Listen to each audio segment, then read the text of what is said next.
The water was still hot when she realized she had made a terrible mistake. Lena Cross had been standing in the Alpha King's private bathing chamber for exactly 4 minutes when her legs stopped cooperating. She had not slept in 2 days. She had not eaten since the previous morning. And now she stood in a room so warm, so thick with the scent of cedar and quiet, that her body simply decided the argument was over. She had told herself she would finish the job quickly. Check the temperature of the bath. Set the folded towels on the lower shelf. Replace the small jar of salts on the stone ledge. Leave before anyone noticed she had ever been there. She was not supposed to be in this part of the palace at all. The senior attendant, a sharp-shouldered woman named Clara, had handed her the assignment at the last moment, shoving a folded card into Lena's palm and turning away before Lena could ask a single question. The card said North Wing, Room 7, preparation by 8 o'clock. Lena had assumed it was one of the visiting lord's rooms. She had assumed wrong. She had known the moment she opened the door. The room was nothing like the guest quarters she had spent 3 weeks cleaning. It was large and low-lit, with walls of pale gray stone and a sunken bath carved from a single piece of dark rock. There were no decorative touches, no carved flourishes, no signs of the vanity that the visiting dignitaries wore like a second skin. This room was built for someone who had no need to perform importance. It simply was important, the way mountains simply are mountains. She had stood in the doorway long enough for the warmth to reach her face, and then she had told herself to be professional, walked in, and started on the checklist. That was 4 minutes ago.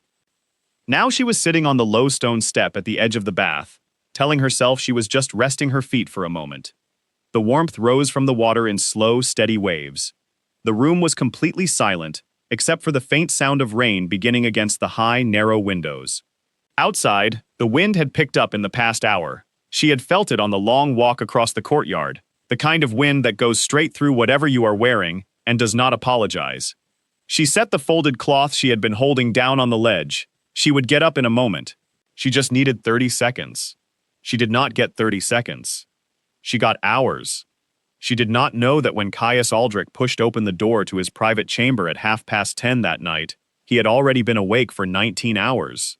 He had ridden back from the Eastern negotiations that afternoon, 3 days ahead of schedule, because the other party had walked out of the talks and someone needed to decide what happened next.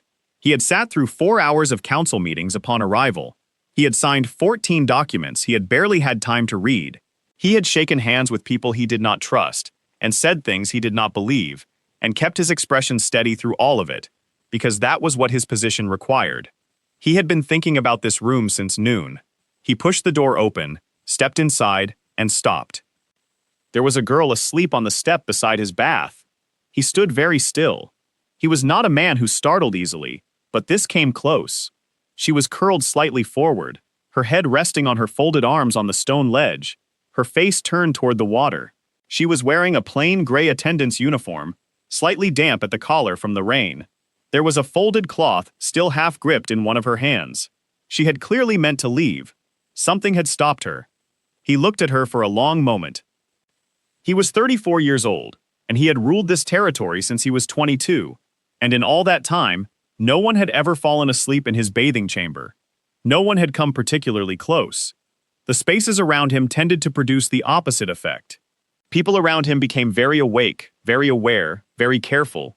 Even people who knew him well moved with a certain alertness in his presence, the way animals move when they sense something large and quiet nearby. This girl was sleeping as if she had not a single worry in the world, which was, objectively, remarkable, given that the single worry she should have had was that she was asleep in the Alpha King's private room. He took a step closer. He was quiet by nature and by habit, and the stone floor made no sound. She did not stir. He could see her face more clearly now. She was young, probably mid-20s, with a thin scar along her left jawline, and dark circles under her eyes, that spoke of exhaustion, that had been building for longer than tonight. Her breathing was slow and even. She had gone deep under. He looked at the room. Everything had been set correctly. The bath was prepared, the towels were placed. The jar of salts was on the ledge. She had done the job before giving out. He stood there for what felt like a long time, but was probably only a minute. Then he walked to the corner of the room, where there was a low wooden chair that had been in this chamber since before he was born, and he sat down in it. He did not wake her. He told himself this was because waking someone suddenly in the middle of the night was unkind, and he was not a cruel man. He told himself it was because she looked like someone who desperately needed the sleep, and disrupting it would be wasteful. He told himself that she was not causing any harm by being here, and so there was no urgent reason to intervene. These were all true things. They were just not the whole truth. The whole truth was harder to name. It had something to do with the way she was sleeping.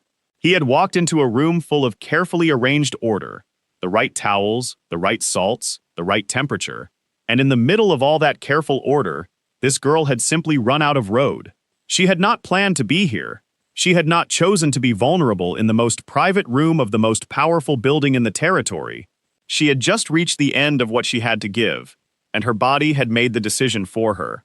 There was something about that which made him unwilling to be the thing that interrupted it.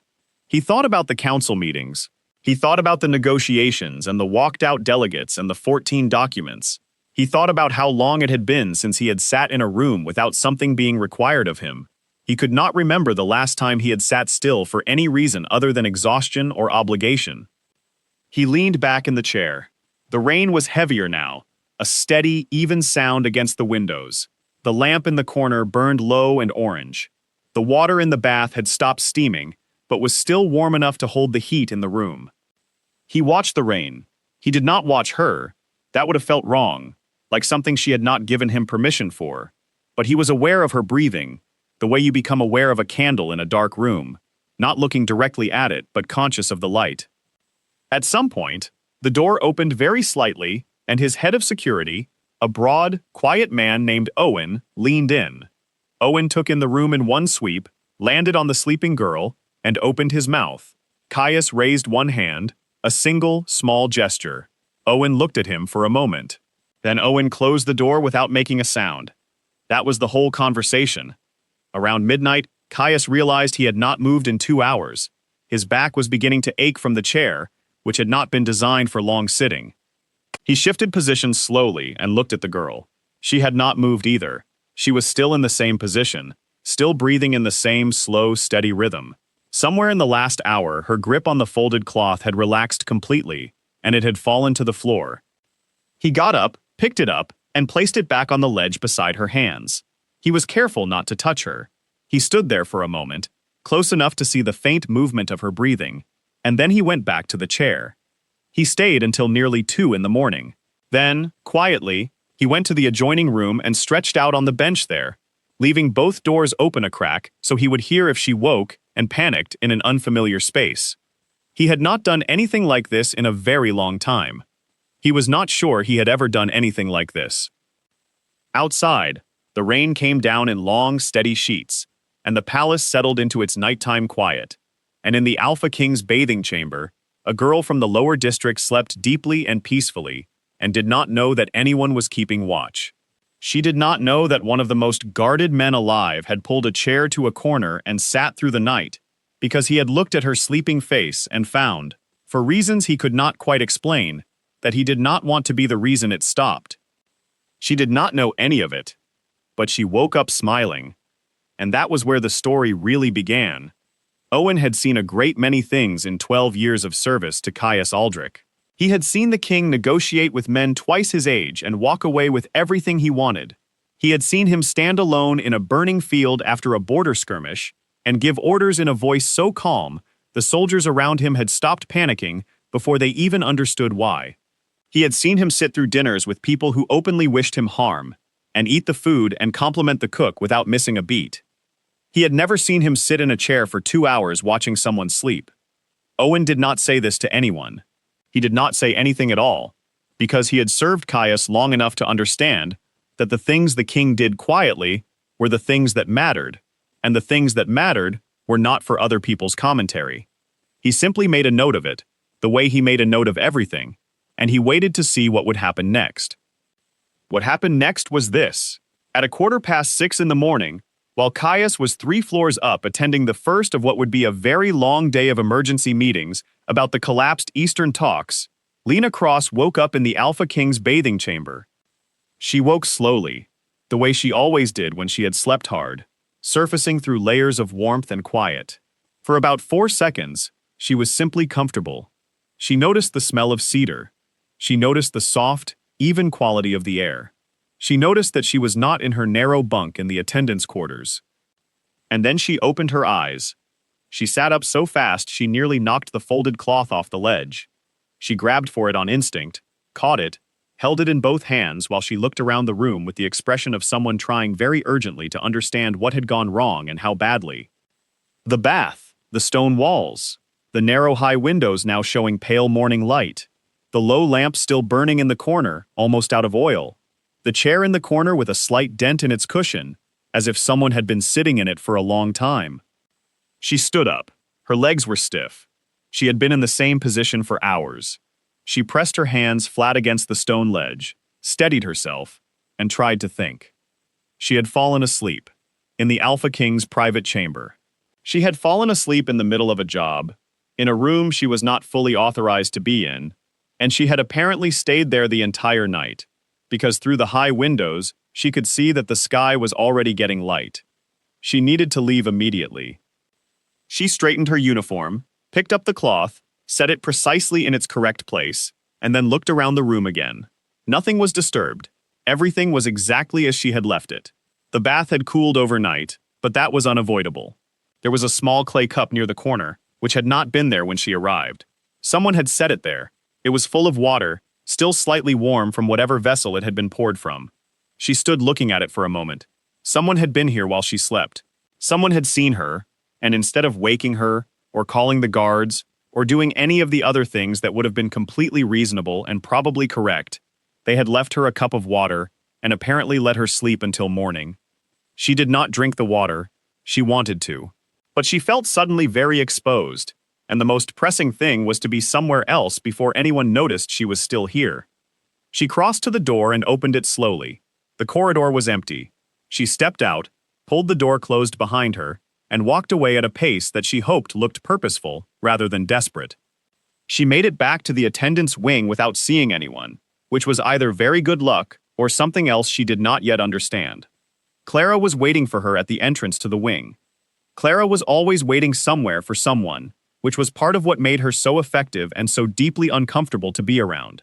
She had a narrow face and gray eyes that seemed to process information faster than most people could produce it. And when she looked at Lena now, she did not say anything for a long 3 seconds. Then she said, "You're back." Lena said yes. Clara said, "And the room was prepared to standard?" Lena said it was. Clara made a note on the small card she always carried, and then looked up again with an expression that revealed precisely nothing. "You'll have a different assignment today. The East Guest Corridor. Report to Hattie at 7. That was all. Clara walked away and did not look back. Lena stood in the corridor for a moment longer than she needed to. Then she went to the small washroom at the end of the wing, pressed her hands under cold water, looked at her own face in the metal mirror above the basin, and tried to figure out how she felt. She was not in trouble. That was the first thing. If she were in trouble, Clara would have said so. Clara was not a person who softened bad news. Clara would have said the words clearly and without decoration, because that was how Clara operated. So she was not in trouble. But someone had seen her sleeping in the Alpha King's private chamber and had chosen not to report it, and had left her a cup of water instead. That was not a standard outcome. That was not even close to a standard outcome. And the dent in the chair cushion, the way it had sat as if someone had been in it for a long time, kept coming back to her, the way a detail will, when your brain knows it means something and has not yet worked out what. She dried her hands and went to find Hattie.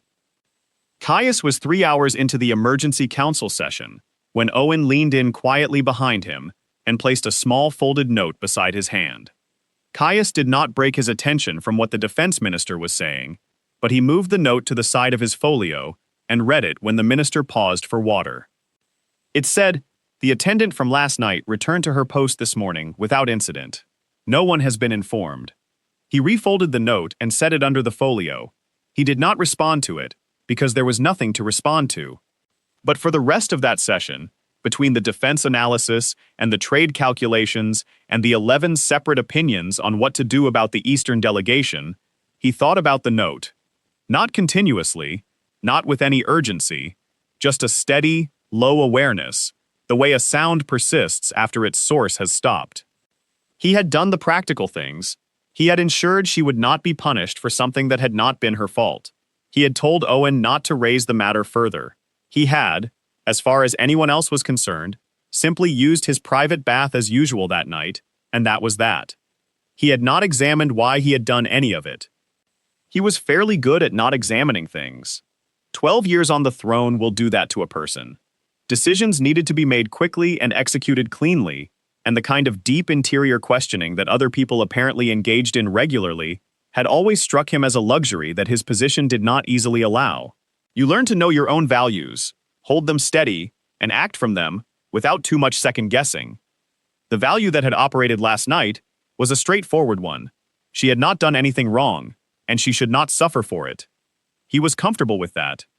He was less comfortable with the other thing, the part that had nothing to do with fairness, and everything to do with how he had sat in that chair for 2 hours, and not particularly wanted to be anywhere else. The defense minister had found his glass of water, and was speaking again. Caius put his attention back where it belonged. 3 floors down, in the east guest corridor, Lena Cross was making a bed with the precise, economical movements of someone who had made a great many beds and was thinking about something completely different. She was thinking about a cup of water, still warm. She was thinking about a chair with a dent in its cushion. She was thinking about the fact that she had woken up in an unfamiliar room, and her first feeling, before the panic, had been warmth. She had not felt that in a long time. Not the physical warmth of the room, though that had been real enough. The other kind. The kind that comes from knowing, on some level that has nothing to do with thought, that you are not in danger. That wherever you are safe. She could not explain why she had felt that. There was no logical reason for it. She had been asleep in the private chambers of a man with the power to do essentially anything he chose, in a palace full of people who would have looked the other way, and she had slept as deeply as a child. She had not slept like that since she was 11 years old. She finished the bed, straightened the pillow, and moved on to the next room. She did not let herself think about it anymore, or she tried not to. The truth was that it kept coming back, slow and persistent, all day long, the way warm air does when you have already decided to close the window. The palace settled into its rhythms around her. She worked. She did the job. She did not speak to anyone about what had happened, because there was nothing to say. She had made a mistake. It had not hurt her. The correct response was to be grateful, and move forward, and not make that mistake again. She told herself this firmly and repeatedly. By evening, she almost believed it. Caius finished the last meeting of the day at 7:30. He did not go to his private bathing chamber. He went instead to the small library off the North Tower, where no one would think to find him, and he stood at the window for a while and watched the courtyard below. He was not thinking about anything in particular, or he was thinking about many things at once, which for him amounted to the same thing: the Eastern problem, the trade figures, the 12 decisions he had made today, and the 4 he was not sure about, the months ahead, which looked, from where he stood, like a long and complicated road. He was also thinking about a girl who had slept like she had nowhere else she needed to be, in a room that was supposed to be his alone, and how the room had not felt wrong because of it. That was the part he kept coming back to.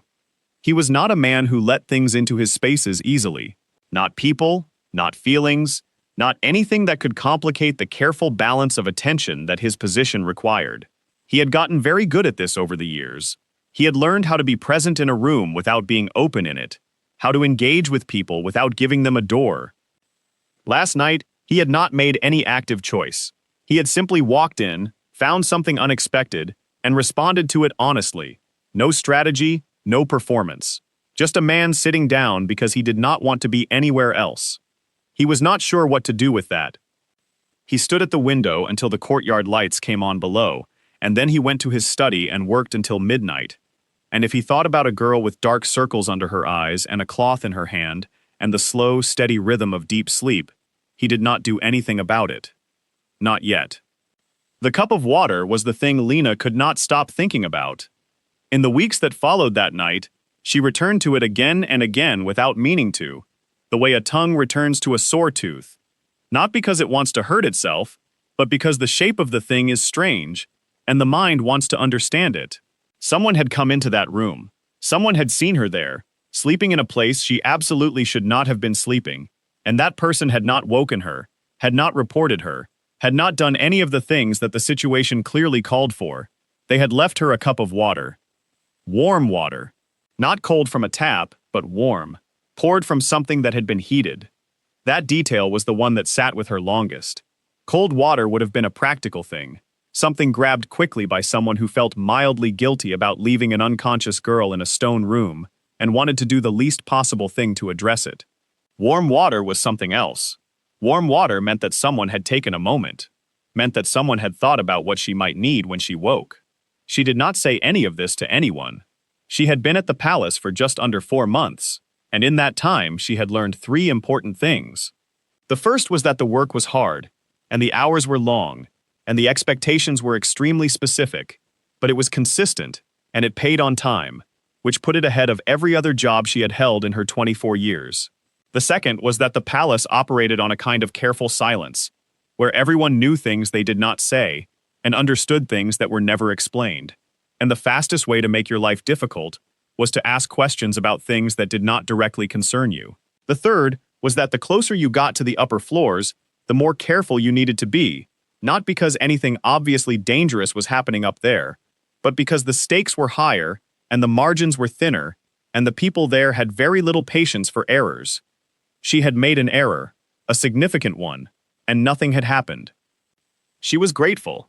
She told herself to leave it at that. The new assignment in the East Guest Corridor was easier than her previous posts. The guests there were lower-ranking delegates who left earlier in the mornings and came back later at night, which meant longer windows for cleaning and less chance of an awkward encounter. Hattie, the senior attendant for that corridor, was a broad, tired-looking woman in her 40s who had no interest in conversation before 10 in the morning, but was fair about workloads and did not hover. Lena settled into it. She made herself useful. She learned the specific preferences of each room's occupant, which pillows the delegate from the south preferred, which tea the northern envoy had delivered at what time, which corridor lamp flickered and needed to be reported before the evening, or it would go out entirely. She paid attention to the things that mattered, and stayed invisible everywhere else. She was good at staying invisible. She had been practicing it her whole life. On the 18th day after the night in the bathing chamber, she turned a corner in the Upper East Passage and walked directly into a man coming the other way. She caught herself against the wall. He caught himself too, stepping back cleanly, no stumble. She looked up to apologize, and the words left her entirely. It was him. She knew him immediately, not from having seen his face before, but from the quality of his presence, the way the space around him changed. He was tall, with dark hair going slightly silver at the temples, and a face that was completely still, the way a face is when the person behind it has spent a long time learning how to keep things there. He was wearing a plain dark jacket, with no decorations, no markers of rank, nothing that would have told a stranger who he was. But she knew. She knew. And every piece of her went very still. He looked at her. She looked at him. For a long second, neither of them said anything. Then he said, "Are you all right?" It was such an ordinary question. She had walked into him, not the other way around, and he was asking if she was all right. His voice was lower than she expected, even and unhurried, the voice of someone who had long since stopped needing volume to be heard. She said yes. She said she was sorry. She said she had not been watching where she was going. He said it was fine. Then he looked at her for a moment longer, with an expression she could not read, and said, "You're in the East Corridor now." It was not quite a question. She said yes. She said she had been reassigned. He nodded, just once, as if this confirmed something he had already known. Then he said, "Good," in a tone that meant nothing and everything at once, and he walked on. She pressed herself flat against the wall and let him pass, and did not move until she could no longer hear his footsteps. Then she walked to the nearest window, stood there for a moment, and breathed. She had been at the palace long enough to know that the Alpha King did not use the East Passage. The East Passage connected the guest corridor to the secondary stairwell and had no particular reason to be on anyone's route unless they were heading specifically to the East Wing, which the king had no business in on an ordinary afternoon. She also knew, because Hattie had mentioned it in passing during her first week, that the king moved through the palace on a very predictable path, the same routes at roughly the same times, because predictability was safer than variation when you were a person with a great many potential enemies. He had been on a route he did not normally use. She told herself that meant nothing. People changed their routes. Corridors were sometimes blocked for cleaning. There were 1,000 reasons a person might take an unfamiliar passage on a given afternoon. She told herself this, very firmly. She went back to work. 2 days later, she turned another corner and nearly walked into him again. This time she saw him a fraction of a second earlier and stopped short, which was better than the alternative, but not by a great deal. They were in the narrower service passage that ran behind the east corridor, which was even less likely to be on anyone's intended path. He stopped when she stopped. He did not look surprised to see her. She said, "I am sorry," again. He said, "Don't be." There was a pause. In the pause, she was deeply conscious of the fact that the passage was narrow and they were the only two people in it, and she had not the faintest idea what the correct behavior was in this situation. He said, "What is your name?" She told him.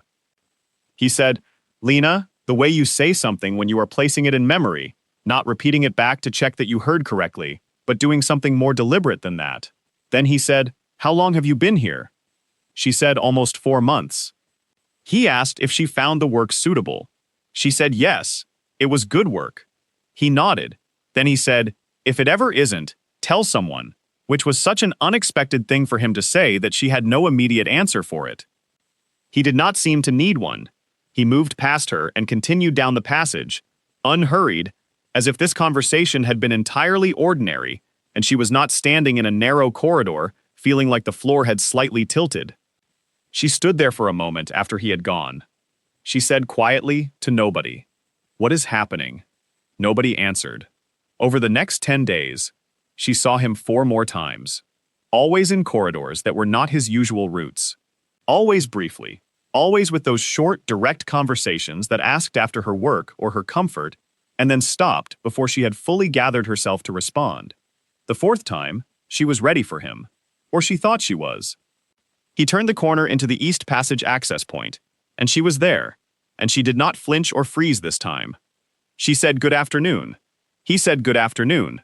Then she said, carefully, and without looking directly at him, "You keep coming down this corridor." A pause. Not a long one. "I do. It is not on your usual route."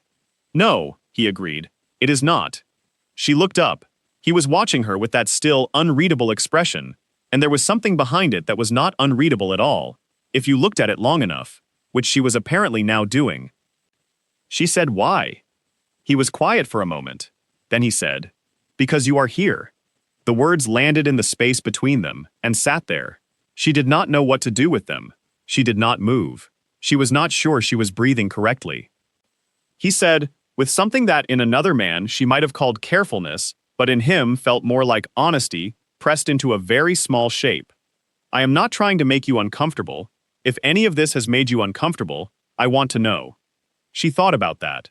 She thought about the cup of warm water. She thought about the chair with the dent in its cushion. She thought about the fact that she had been reassigned to an easier post and not told why, and now she was starting to understand the why. She said, "I am not uncomfortable." He looked at her, as if checking whether this was true. She said, "I am confused." He said, "That seems fair."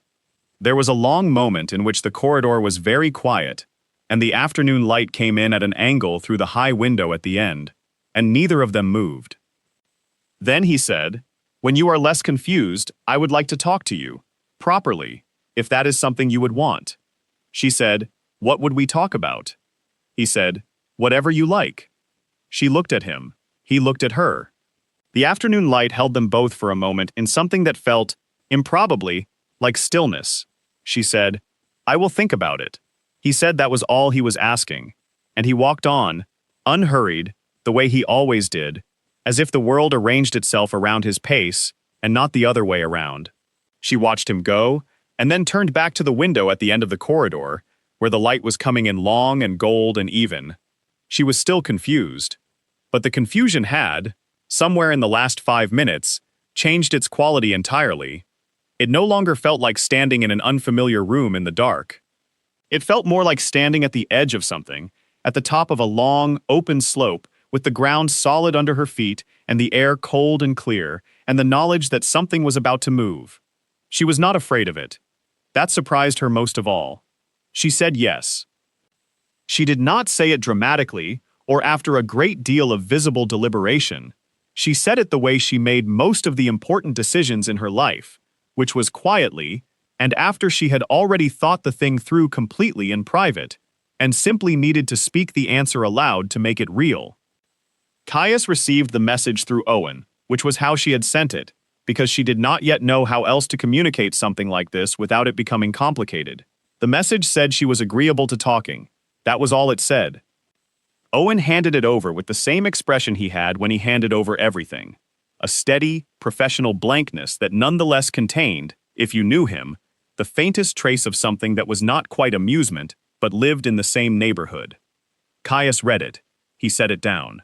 He went back to the budget review he had been working on and finished 3 more pages before he allowed himself to think about it further. When he did think about it, what he felt was not excitement, exactly, or the anticipatory energy that the word implied. It was something quieter, more like relief. Like a calculation that had been running unresolved in the background for some time, had finally found a value, and the system could move on. He told Owen to arrange a time and a room, something private and neutral, not his official chambers, or any of the formal meeting rooms. Not the bathing chamber, obviously. He said this last thing in a tone that was completely flat and did not invite comment. Owen arranged it. He did not comment. They met in a small room on the 3rd floor that was used primarily for document storage and had, along one wall, a narrow window overlooking the kitchen garden. 2 chairs had been set near the window, a small table with tea. Lena arrived 2 minutes early. This was a habit she had developed long before the palace, because arriving on time was a statement, but arriving slightly ahead of it was a form of control, the only kind she had usually been able to exercise. She looked at the 2 chairs and the table and the tea and felt something turn over slowly in her chest. Warm tea. Again. She sat in the chair nearest the window and waited. He came in at exactly the arranged time, without ceremony or announcement. He was in the plain dark jacket again. No indicators of rank. He sat in the other chair, without making anything of the arrangement, and looked at her directly, the way she had come to understand he looked at everything, with full attention. Nothing held back. He said, "Thank you for agreeing to this." She said, "You don't have to thank me." He said, "I wanted to." There was a short pause. Outside the window, someone in the kitchen garden was harvesting something, and the distant, domestic sound of it made the room feel unexpectedly ordinary. She said, "You were there that night." It was not a question. She had known for a while. The cup of water, the chair, the reassignment the next morning, the way he had looked at her in the East Passage that first time, as if confirming something rather than discovering it. He said yes. She said, "You didn't wake me." He said no. She said, "Why?" He looked at the window for a moment, then back at her. He said, "Because you looked like someone who needed to sleep more than they needed anything else." And there was nothing urgent enough to justify interrupting that. She said, "You could have just had a guard move me." He said, "I could have." She waited. He seemed to be choosing his next words with a care that was different from the careful blankness she had seen him use in corridors. This was not performed caution, this was genuine. He said, "I did not want to."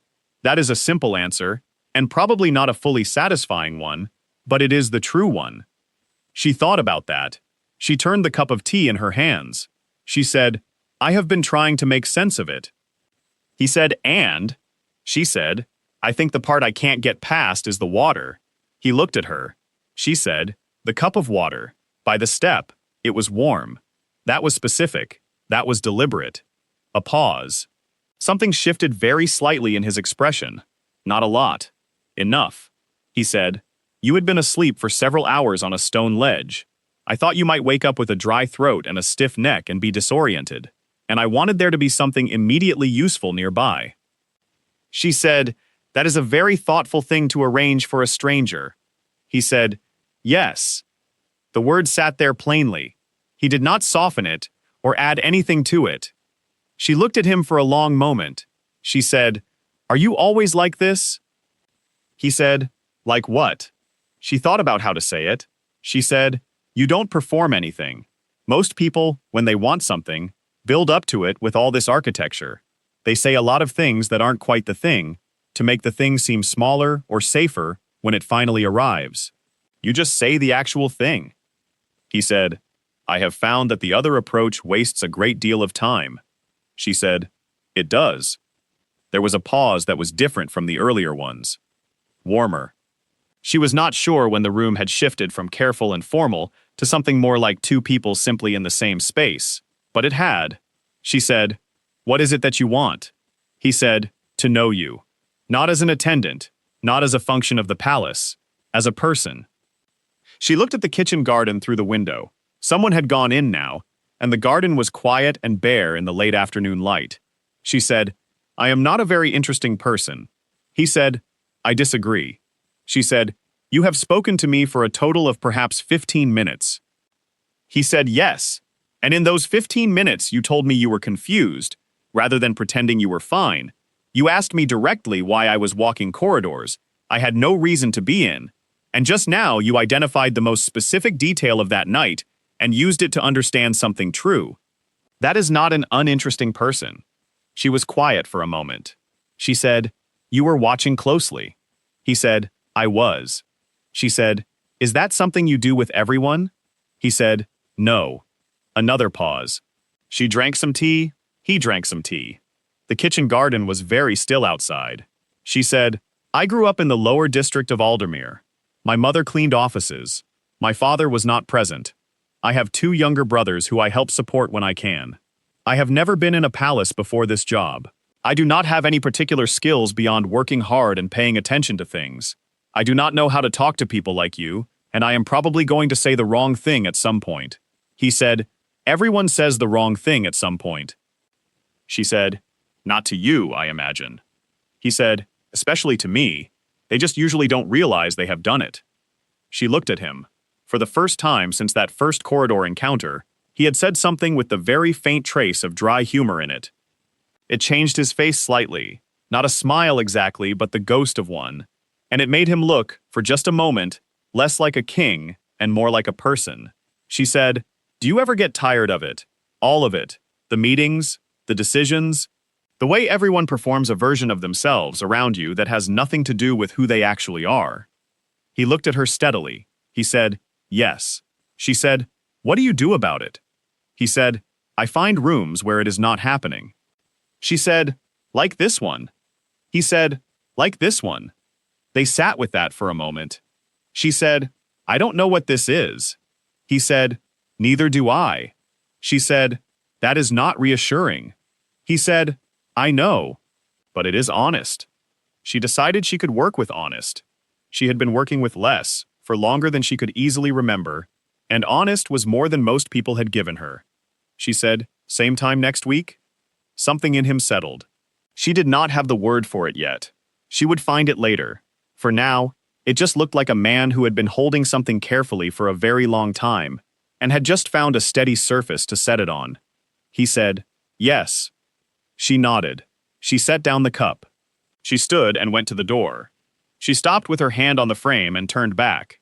She said, For the record, that night, I woke up before I remembered where I was. Just for a moment. He waited. She said, It was the best I had slept in years. She left before he could answer, but through the gap she left as the door swung closed, she could have sworn she saw the ghost of a real one, not the trace she had spotted before, but the full thing, quiet and unannounced, on the face of a man who did not give them easily. She went back down the stairs to the east corridor. She did not try to explain to herself what she was feeling. She just let it be there, warm and strange and new, like waking up in a room she had not expected, and finding, against all reasonable odds, that she was entirely at rest. She did not allow herself to want too much. This was a rule she had followed for a long time, and it had served her well. Wanting too much was how you set yourself up for a fall that you could see coming but could not stop. She had watched it happen to other people, watched them reach for something just beyond their reach, with such complete conviction that when it disappeared, they had no idea what to do with the empty space it left. Lena Cross had never believed, not really, not in the deep part of herself where the honest things lived, that she was the kind of person things worked out for. She had believed she was the kind of person who worked hard and kept her head down and got by, and that getting by was actually quite a lot, if you looked at it right. She still believed that. She was just finding it harder to apply the logic clearly when she was sitting across a small table in a storage room on the 3rd floor, with tea and a window overlooking a kitchen garden, listening to Caius Aldrich ask her what she thought about things. He had a way of asking that made the question feel like it genuinely mattered, not as a formality, not as the conversational ritual that most people went through when they felt they ought to show interest, but as an actual information-gathering act. He asked, and then he listened, and while she spoke, he watched her with the same focused attention she had noticed the first time, except now, she had enough experience of it to see that it was not something he performed for her benefit. It was simply how he was. He gave things his complete attention, and right now, she was the thing. It was, without question, the most unnerving thing she had ever experienced. It was also the thing she looked forward to most, out of everything in her week. They had met 6 times now, always in the same room, at the same time, for roughly an hour, sometimes a little more. They had talked about a remarkable variety of things. He had asked her about the lower district, and she had told him about it plainly, without softening the harder parts, because softening things for him felt dishonest, and dishonesty around him felt wrong in a way she could not entirely explain. He had listened without the kind of uncomfortable sympathy that made you feel you had to reassure the other person. He had just listened. She had asked him about the Eastern negotiations because she was curious, and she had stopped being afraid to show that. He had explained the situation in clear, unfussy terms, which she appreciated, and then asked her what she thought ought to be done, which she had not expected at all. She had said she was an attendant who cleaned corridors. He had said that had nothing to do with whether she could think clearly. She had laughed, which had surprised both of them a little. He had watched her laugh with an expression that she had filed carefully away in the back of her mind to think about later. The court, she knew, was talking. She had caught the edges of it, the 2 long glances when she passed through the upper corridors, the slight adjustment in how some of the senior staff spoke to her, not better or worse, just differently, with a new kind of attention. Clara had not said anything directly, but 2 weeks ago she had shifted Lena's schedule in a way that freed up the time slot of the meetings, which was either coincidence or something that told her more about what Clara understood than Clara was ever going to say aloud. She did not tell Caius about this. She did not want to make it a problem before it was one. What she was less able to avoid was the thing that was happening inside her, which was inconvenient and undeniable, and growing in spite of her best efforts to keep it at a manageable size. She liked him. She liked him in the most fundamental sense of the word, the kind of liking that has nothing to do with what a person can give you, or how they make you look, or what their presence means for your position in the world. She liked the way he thought. She liked the way he refused to use 10 words when 3 would do. She liked the way he noticed things, not just about the large situations he was responsible for managing, but about small things. The way she held her teacup when she was thinking hard about something, the fact that she always glanced at the kitchen garden window before she answered a difficult question. She liked that he never pretended the situation was not strange. He had said, in their 3rd meeting, that he understood this was an unusual thing and that she was under no obligation to continue with any of it, that she could simply stop coming, and he would not make it difficult for her in any way. He had said it without qualification, and without the slight edge of hope that would have made it manipulative. He had just said it, clearly, because it was true, and she deserved to know it. She had said she knew that. She had said she was choosing to come. He had nodded, and they had moved on.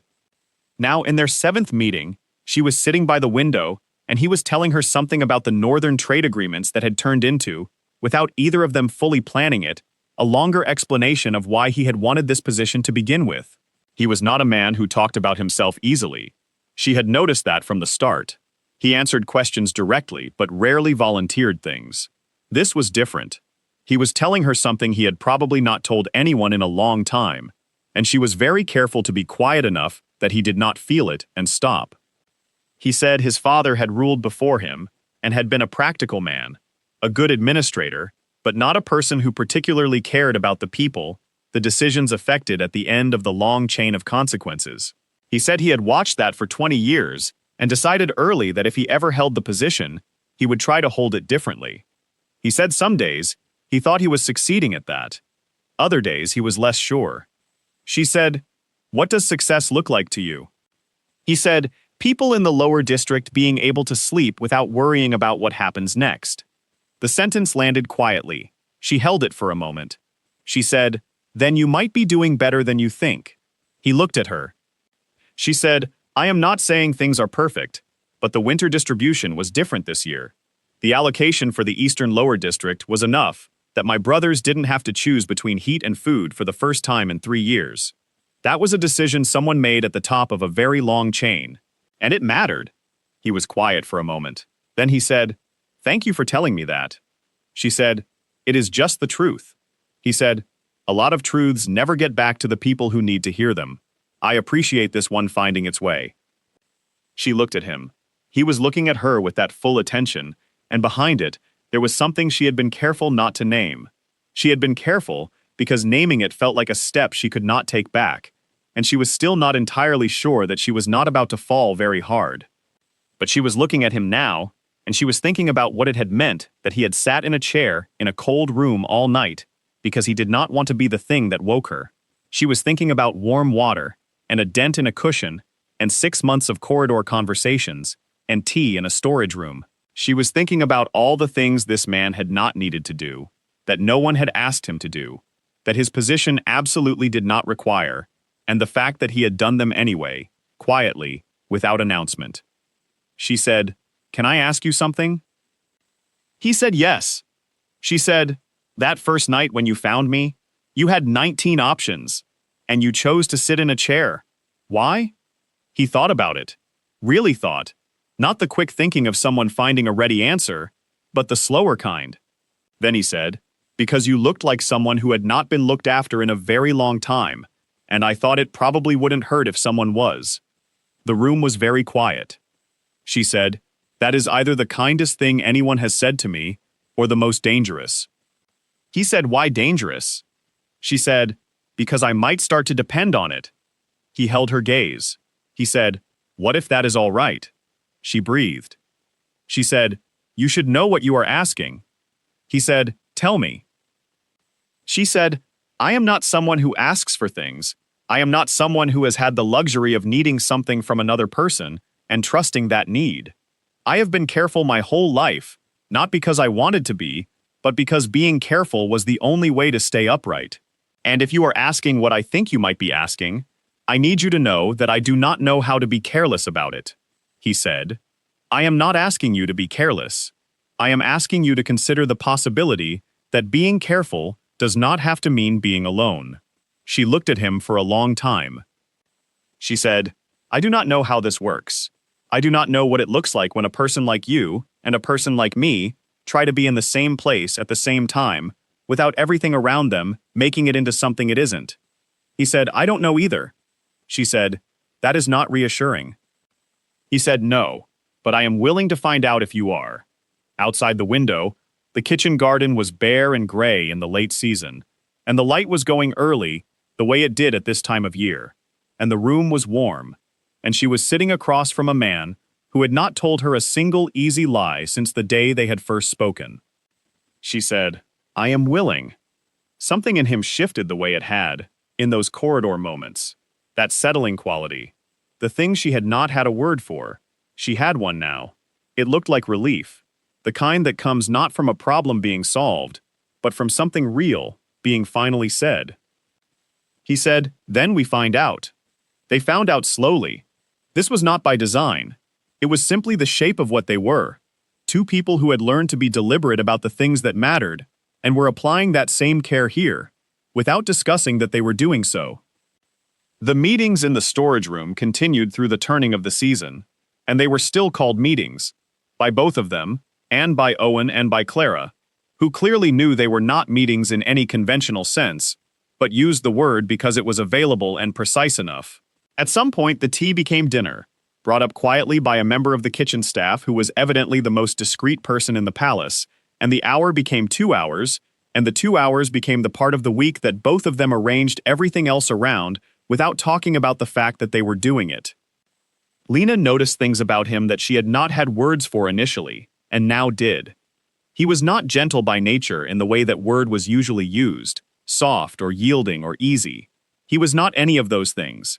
He was firm and decisive, and capable of a silence that could make a grown statesman's hands shake. But he was gentle toward her in a way that she thought had nothing to do with effort or performance, and everything to do with the fact that she was someone who had arrived in his space already carrying something heavy, and he had noticed, and he did not want to add to it. He remembered things she said, not just the large things. The detail that one of her brothers had a talent for drawing but no materials for it. The name of the woman who had been her supervisor at her job before this one, and had made things unnecessarily hard. The tea she preferred. The fact that she looked at windows when she was thinking. He remembered all of it, without ever making a display of remembering, without ever using it to demonstrate that he had been paying attention. He just had it, available, integrated, the way knowledge is when you were interested from the start.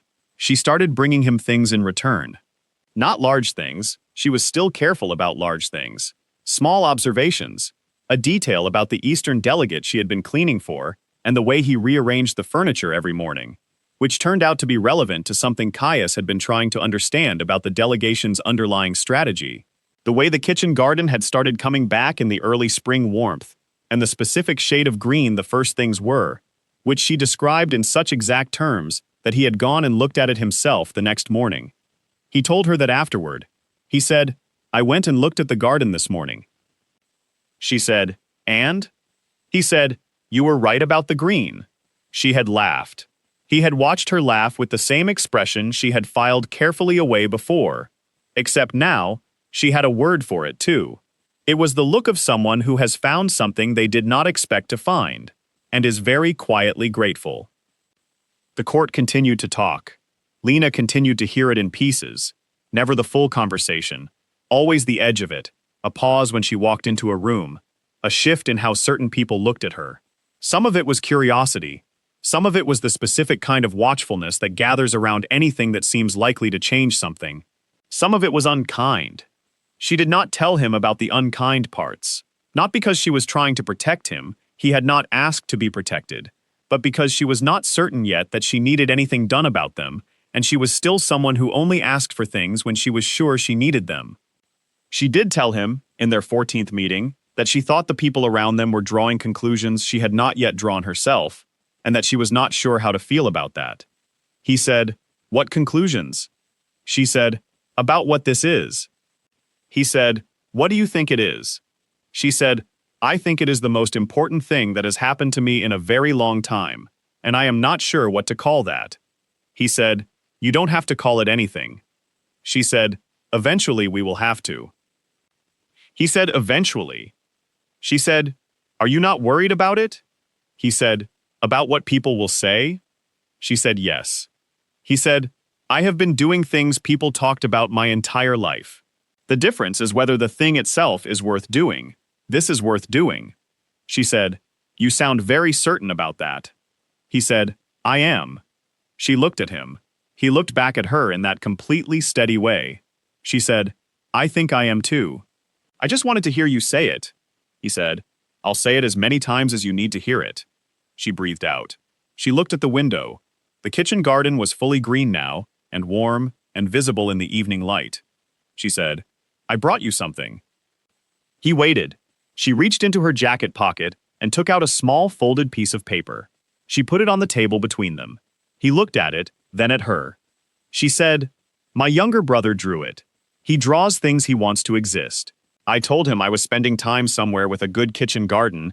He drew what he imagined it looked like." Caius unfolded the paper carefully. It was a careful, detailed drawing in pencil of a garden, more imagined than realistic, with paths and a stone bench, and something climbing a trellised wall. It was quite good. The pencil work had the particular attention of someone who draws, because they cannot help it. He looked at it for a long time. Then he looked up. She said, "I thought you should know. There are people who imagine this place and think it sounds good." He said, "What is his name?" She said, "Danny." He said, "How old?" She said, 17. He put the drawing on the table, smoothed its edges, and looked at it once more. Then he said, in a tone that had something in it she had not heard before, something he usually kept further down, "Would he want to come and draw the actual one sometime?" She looked at him. He said, "If that is something you would be comfortable with, I am not suggesting anything formal. Just that if he draws things he wants to exist, he is welcome to draw things that do." She was very still for a moment. She said, "Why would you do that?" He said, "Because you matter to me, and the things that matter to you matter to me. It is not complicated." She looked at the drawing on the table. She looked at the window. She looked at him. She said quietly, "I have been careful my whole life because I did not think I could afford not to be." He said, "I know." She said, "I am still not very good at not being careful." He said, "You don't have to stop being careful. You just don't have to be alone while you do it." It was almost exactly what he had said months ago, in a different form, and she had remembered that conversation every day since, which she had not told him. She thought perhaps he did not need to be told. She thought perhaps he already knew. She said, "Tell me something." He said, "Anything." She said, "The night I fell asleep, you stayed all night." He said, "Yes." She said, "And you arranged the reassignment the next morning." He said, "Yes." She said, "And the corridor walks." He said, "Yes." She said, "All of that before you had spoken a single word to me." He said, "Yes." She said, "That is a great deal of effort for a stranger." He said, "You stopped being a stranger when I saw you sleeping." She said, "That doesn't make rational sense." He said, "No, but it is true." She thought about it. She thought about all the rational things she had told herself in the months since that night, all the careful, sensible explanations she had constructed and maintained so that she did not have to look at the simpler truth underneath. The simpler truth was that she had woken up in an unfamiliar room and felt safe, and she had spent 6 months learning why, and the why was sitting across a small table watching her, with the full weight of his attention, and waiting for her to catch up to something he had already known for a very long time. She said, "I think I have been in love with the idea of you since I found out who was in that chair." He said, "And now?" She said, "Now I have met you, and it is different." He said, "Better or worse?" She said, "Bigger." The words sat between them in the quiet room. Outside the kitchen garden was green and still in the last of the evening light. He said, "Bigger seems like the right size for something that is going to last a very long time." She said, "Is it?" He said, "I intend for it to be." She looked at him for a long moment. She thought about a girl who had grown up in the lower district of Aldermere and believed, in the deep and honest part of herself, that she was the kind of person who got by. She thought about how much of her life had been shaped by that belief, the decisions she had made, the wants she had kept small, the hopes she had folded down into something compact and manageable so they would not take up too much space. She thought about what it might mean to let something take up its full and actual size. She said, "I need you to be patient with me." He said, "I know." She said, "I am going to get scared sometimes." He said, "I know that too." She said, "And when I do, I am going to be more quiet than is probably helpful, and I am going to try to make myself smaller again, without meaning to, and I am going to need someone to notice." He said, "I notice everything about you. I noticed you were running out of steam before you did, in a room you thought you were alone in. I am going to notice. That is not something you have to ask me to do." She was quiet for a moment. She said, "Why did you make the water warm?" He looked at her. He said, "Because cold water, when you first wake up, is a shock. You had been through enough. I did not want to be one more." She looked at him. She said, "That is the answer. That is the whole answer to everything." He waited. She said, "Most people, when they have power over someone, even just the ordinary, everyday kind of power that comes from being bigger, or older, or more connected, they use it to make themselves comfortable. Sometimes they take small things, which do not seem to matter, and sometimes large ones. But you did not even have the ordinary kind of power that night. You had all the power there is, and you used it to make the water warm." He said, "It seemed like the right thing." She said, "It was." She reached across the table. She put her hand over his. It was the first time she had touched him deliberately, and she felt him go very still under her hand, the absolute controlled stillness of someone who did not want to move in case the thing that was happening stopped. She said, "I am not going to make myself smaller anymore." He turned his hand over under hers. He held it. He said, "Good." They sat like that, in the small room on the third floor, with the evening coming in through the kitchen garden window, and the rest of the palace quiet around them, and neither of them said anything for a while, because nothing needed to be said. She had woken up smiling in a room she was not supposed to be in, and she had found, on the other side of the confusion and the careful months and the small cups of warm tea, someone who had decided, long before she had made any decision at all, that she was worth watching over. Not because of what she could do, not because of what she was, just because she was there, and she was tired, and the water did not have to be cold. She thought about her brothers. She thought about the lower district in winter. She thought about a drawing of an imagined garden with a stone bench and climbing things on a wall. She thought about the word bigger and what it meant to let something be its full and actual size. She held his hand in the quiet room and let herself want what she had. She did not make it small. She let it be exactly as large as it was, warm and real and hers. And she did not look away from it, and she did not fold it down. And somewhere in the kitchen garden below, in the last of the evening light, the things that had been planted in the cold were already growing toward what came next. She had woken up smiling. She planned to keep doing that,